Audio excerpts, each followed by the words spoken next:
There is a question, is the attitude of Islam to history. And in fact, what we find, the basic attitude is that all history is in fact an Islamic history. That means that all the major figures of history basically are Muslims. From Adam down to our own time. So if the Jews or the Christians are demanding something and basing it on the fact that there was a king called Solomon, or a king called David, or a prophet called Moses, or Jesus, then of course what they are doing, they're saying something which is not true, or in fact they don't know that all these figures were basically Muslim figures. They were, in fact, since the creation of the world there is only one religion, and this is the religion of Islam.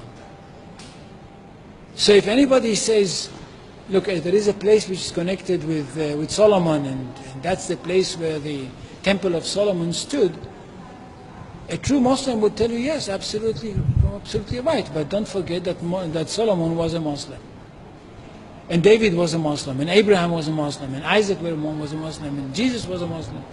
And this is what I mean by the Islamization of history. And you can understand that through Islamization of history, you've got Islamization of geography. Anywhere which was connected with these people, or with these prophets, which were all Muslims, becomes a Muslim territory. And therefore, when Islam was not in that area before Muhammad came to it, but it should have been there. In that area, I mean in the Middle East or other parts outside the Middle East, which are now Muslim parts.